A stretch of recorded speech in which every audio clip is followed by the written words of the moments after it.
नमस्कार साथियों, मैं कुंदन कुमार स्वागत करता हूं डीसीए के इस नए एपिसोड में। दोस्तों, आज के इस एपिसोड में आपको बिहार करंट अफेयर्स के अलावा देश विदेश के उन तमाम खबरों पर चर्चा होगी जो आपके परीक्षा के दृष्टिकोण से बेहद ही महत्वपूर्ण होने वाली है। साथ ही साथ हर एक क्वेश्चन से कुछ ना कुछ फैक्ट बताया जाएगा और वीडियो के लास्ट में आपसे क्वेश्चन पूछा जाएगा जिसका उत्तर आपको कमेंट सेक्शन में जाकर देना होगा। तो चलिए शुरू करते हैं, आगाज करते हैं और श्री गणेश करते हैं इस शानदार जानदार सेशन का एक शानदार मोटिवेशनल कोटेशन के साथ। हम अपने जीवन में अवश्य सफल होंगे, हम अपने जीवन में अवश्य सफल होंगे यदि हम उन सलाहों पे काम करें जो हम दूसरों को देते हैं। जाहिर सी बात है दोस्तों, हम लोग खासकर हम इंडियन सलाह देने में, एडवाइस देने में सबसे आगे रहते हैं। अगर उस एडवाइस का 30% पर भी हम लोग काम करना शुरू कर दें तो अपने जीवन में क्या हो जाएंगे, सक्सेस हो जाएंगे। पिछले वीडियो के एपिसोड में आपसे क्वेश्चन पूछा गया था कि हाल ही में कौन भारत के नए गोल्फ प्रमुख बने हैं, तो कपिल देव साहब को अभी भारत का नया गोल्फ प्रमुख के रूप में नियुक्त किया गया है। बारिश का मौसम चल रहा है दोस्तों, धुआंधार बारिश हो रही है, बारिश आ रही है, जा रही है, एकदम लुक्का छुपी का खेल बारिश का चल रहा है। अब आइए आज का सेशन, यानी आज का पहला क्वेश्चन है आपके लिए। ये क्वेश्चन एक बार हो चुका था दोस्तों, लेकिन फिर करंट में आया है, तो इसको क्वेश्चन को बताना मेरा जिम्मेवारी बनता है। क्या है क्वेश्चन, देखिए समझिए ज़रा कि बिहार सरकार ने हाल ही में राज्य के किन किन शहरों में मेट्रो रेल परिचालन के प्रस्ताव को सैद्धांतिक मंजूरी दी है। तो दोस्तों, पिछले महीने में बिहार सरकार की कैबिनेट ने एक बैठक की थी। उस बैठक में यह निर्णय लिया गया था दोस्तों कि बिहार के 4 जिलों में, कौन कौन जिला है, तो दरभंगा है, मुजफ्फरपुर है, भागलपुर और गया है, उसमें क्या होगा दोस्तों, मेट्रो का परिचालन होगा। उसके लिए एक कमेटी बैठी थी और कमेटी ने यह निर्णय लिया है कि हाँ, वाकई में इस चारों जिलों में मेट्रो बन जाने से इस चारों जिलों का क्या हो सकता है, और ज़्यादा उद्धार भी हो सकता है। तो उसको क्या किया है, सैद्धांतिक मंजूरी मिल गई है। यानी ये क्लियर हो गया है कि अब आने वाले दिनों में इस चारों जिलों में आपको क्या देखने को मिलेगा, मेट्रो की सुविधाएं मिलेगी। हालांकि बिहार का एकमात्र जिला पटना है जहां मेट्रो की सुविधा अभी वर्तमान में नहीं है, मेट्रो पर कार्य चल रहा है, लेकिन विगत 1 से 2 से 3 माह के भीतर में मेट्रो के परिचालन में, यानी 34 किलोमीटर का परिचालन शुरू होने वाला है मेट्रो का आपके पटना में। यहाँ देखिए कुछ फैक्ट बातें बताई गई है। मुख्यमंत्री नीतीश कुमार की अध्यक्षता में हालिया आयोजित राज्य कैबिनेट की बैठक में दरभंगा, मुजफ्फरपुर, भागलपुर, गया और में मेट्रो परिचालन की सैद्धांतिक सहमति दी गई है। दरअसल पटना के बाद घनी आबादी वाले इन शहरों में यातायात को सुगम बनाने के लिए यह निर्णय लिया गया है। इसको लेकर मेट्रो के परिचालन की संभावना के लिए गुड़गांव स्थित rail India technical and economic service rights limited को नगर विकास एवं आवास विभाग ने जिम्मेदारी दी है। राइट्स को फिजिबिलिटी, किसी प्रस्तावित योजना या परियोजना की व्यवहारिकता का आकलन का पता लगाने के लिए खर्च और तकनीक विवरण के प्रस्ताव को देने की जिम्मेदारी दी है। वर्तमान समय में पटना में मेट्रो कार्य क्या है, प्रगति पर है। तो ये फैक्ट है कुछ इस क्वेश्चन के बारे में जो नोट कर लीजिए। और जो भी इन चारों जिलों से जो बच्चे बिलोंग कर रहे हैं उनके लिए खुशी की बात है दोस्तों।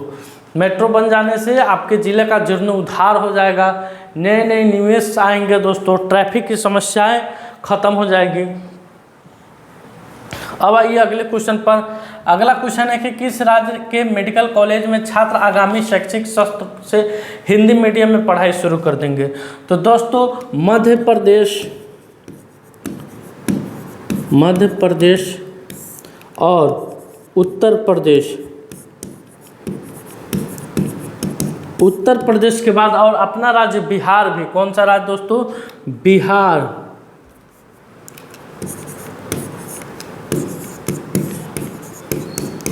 बिहार में भी क्या होगी दोस्तों, मेडिकल की जो भी पढ़ाई होगी वो क्या होने वाली है, हिंदी मीडियम में होने वाली है। यानी राष्ट्रीय शिक्षा नीति NP 2020 के प्रावधानों के अंतर्गत मध्य प्रदेश, उत्तर प्रदेश की सरकारों द्वारा चिकित्सा पाठ्यक्रम को हिंदी में भी उपलब्ध कराए जाने की घोषणा के बाद अब बिहार सरकार ने भी इस दिशा में कदम उठाया है। बिहार सरकार ने मेडिकल स्नातक कोर्स MBBS को अब हिंदी में कराने की घोषणा की है दोस्तों।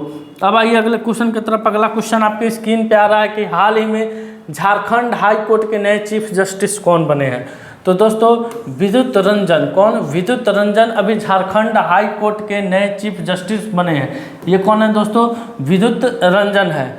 अनिल कुमार सिन्हा ये पटना के हैं। विजय बिश्नोई ये गुवाहाटी के हैं।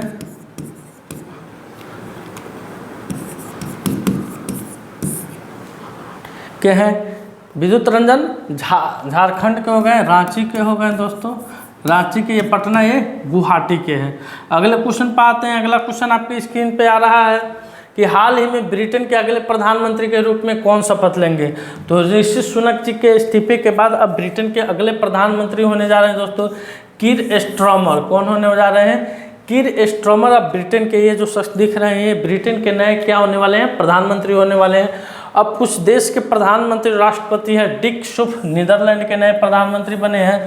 टो लैम वियतनाम के राष्ट्रपति नामित किए गए हैं। जॉन शिनवी स्कॉटलैंड के प्रथम मंत्री चुने गए हैं। जोस राउल मुलिनो पनामा का राष्ट्रपति चुने गए हैं। आद्रेज प्लेनकोविंग क्रोएशिया के फिर से प्रधानमंत्री नियुक्त किए गए हैं। इसाक डार पाकिस्तान के नए प्रधानमंत्री बने। प्रोबो सुबियांतो इंडोनेशिया के राष्ट्रपति नियुक्त किए गए हैं। नरेंद्र मोदी भारत के प्रधानमंत्री नियुक्त किए गए हैं। आइए अब अगले क्वेश्चन पर।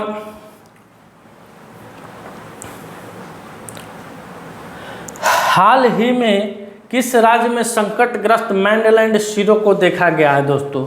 हाल ही में तो असम के रायमोना राष्ट्रीय उद्यान में, असम के रायमोना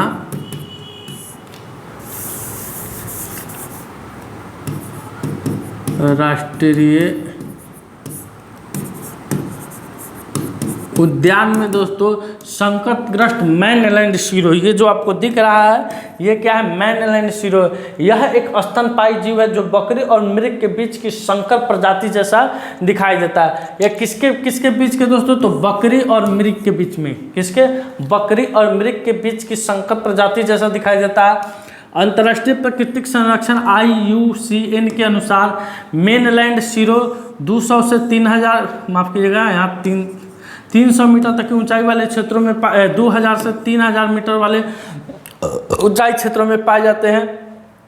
यह पशु भारत भूटान सीमा के पार पिबसू वन्यजीव अभ्यारण्य और भूटान के रॉयल मानस राष्ट्रीय उद्यान में भी पाए जाते हैं। इस पशु की 3 अन्य प्रजातियां जापानी शीरो, रेड शीरो और पूर्वी भारत, बांग्लादेश और म्यांमार में पाई जाती है तथा ताइवानी या परफॉर्मेंस शीरो, इसका 3 प्रजाति और पाया जाता है। अब इसमें है, अगला है आपको दोस्तों असम राज्य का जो फैक्ट है कुछ देख लीजिए।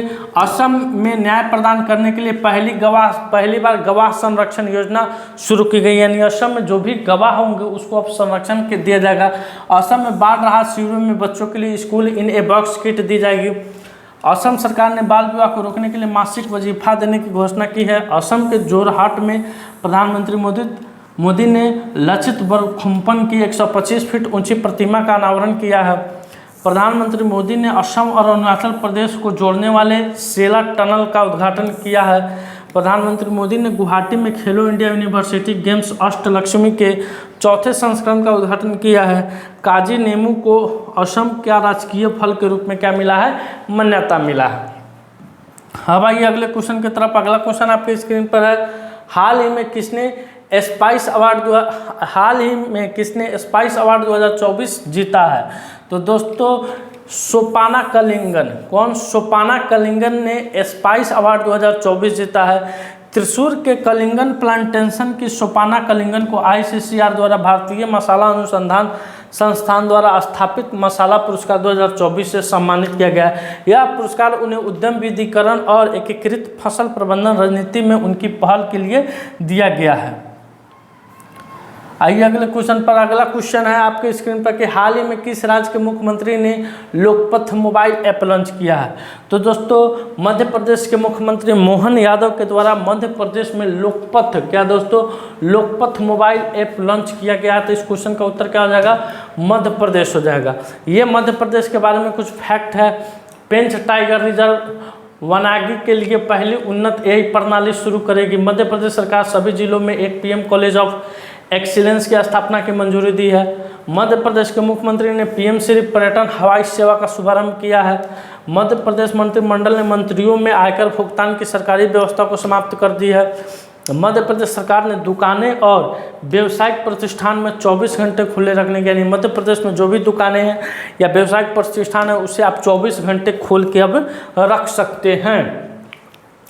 अब आइए अगले क्वेश्चन की तरफ। अगला क्वेश्चन आपके स्क्रीन पे है कि हाल ही में पेरिस ओलंपिक में भारतीय टीम को कौन लीड करेंगे। तो दोस्तों पेरिस ओलंपिक 2024 में भारतीय टीम को नीरज चोपड़ा लीड करने वाले हैं। Golden boy Neeraj Chopra. अगला क्वेश्चन पर आइए। अगला क्वेश्चन आपकी स्क्रीन पे कि हाल ही में पार्वती, काली सिंध और चंबल नदी परियोजना के लिए समझौता ज्ञापन किया। तो दोस्तों पार्वती नदी, काली सिंध नदी और चंबल नदी, ये तीनों के लिए राजस्थान और मध्य प्रदेश, कौन दोस्तों, राजस्थान और मध्य प्रदेश, ये दोनों राज्य आपस में क्या किए हैं, समझौता किए हैं। अगला क्वेश्चन आपकी स्क्रीन पर है कि हाल ही में प्रेस सूचना ब्यूरो PIB का महानिदेशक किसे नियुक्त किया गया है। तो दोस्तों धीरेन्द्र ओझा को, किसे, धीरेन्द्र ओझा को प्रेस सूचना ब्यूरो यानी PIB का महानिदेशक नियुक्त किया गया है। यानी 30वें सेना प्रमुख के रूप में उपेंद्र द्विवेदी को नियुक्त किया गया है। CS शेट्टी को SBI का नया चेयरमैन बने हैं। IAS मनोज कुमार सिंह उत्तर प्रदेश के नए मुख्य सचिव बने हैं। सुजाता सोनिक ने महाराष्ट्र की नई मुख्य सचिव के रूप में पदभार ग्रहण किया। रवि अग्रवाल CBDT के नए अध्यक्ष बने हैं। Aksh Mohit Kamboj India bullion jewellers association की उपाध्यक्ष नियुक्त हुई है। नाटो के अगले महासचिव के रूप में मार्क रूट को नियुक्त किया गया। भारत के नए गोल्फ प्रमुख कपिल देव बने हैं। साइमन मॉक को भारत के पहले AI विश्वविद्यालय के कुलपति नियुक्त किया गया है। यह दोस्तों 1 मंथ का है, ये पिछले महीना में जो भी नियुक्तियाँ हुई है उसका ये डाटा यहाँ पे दिया गया है। आइए अगले क्वेश्चन पर। अगला क्वेश्चन आपके स्क्रीन पर है, केंद्र सरकार ने स्मार्ट सिटी मिशन को कब तक समाप्त करने का घोषणा किया है।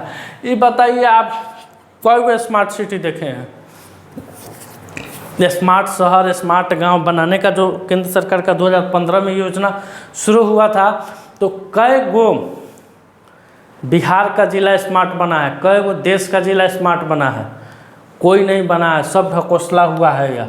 तो केंद्र सरकार ने यह निर्णय लिया है कि 31 मार्च 2025 तक जो केंद्र सरकार का मिशन है स्मार्ट सिटी मिशन, उस मिशन को क्या कर दिया जाएगा, अब समाप्त कर दिया जाएगा। कब, 31 मार्च 2025 को। आइए अब आज का सवाल है कि हाल ही में बिहार के किस मशहूर चिकित्सक को दुबई में Asia book of the record से सम्मानित किया गया है। तो इस क्वेश्चन का उत्तर आपको कमेंट सेक्शन में देना है और इसके बारे में जो भी डीपली जानकारी होगी उसको भी आप हमारे साथ साझा कर सकते हैं। साथ ही साथ आपसे को जो भी क्वेश्चन करंट में अगर इस कमेंट सेक्शन में जाकर क्यूज के माध्यम से पूछना चाहते हैं तो वो पूछ सकते हैं। दोस्तों आज का सेशन मेरा यही समाप्त हुआ। अगर यह वीडियो आपको अच्छा लगे, वीडियो को लाइक कीजिए, शेयर कीजिए, चैनल पर नए हैं तो चैनल को सब्सक्राइब कीजिए। मिलते हैं आपसे अगले वीडियो में, तब तक के लिए धन्यवाद। अपना ख्याल रखिएगा। भारत माता की जय।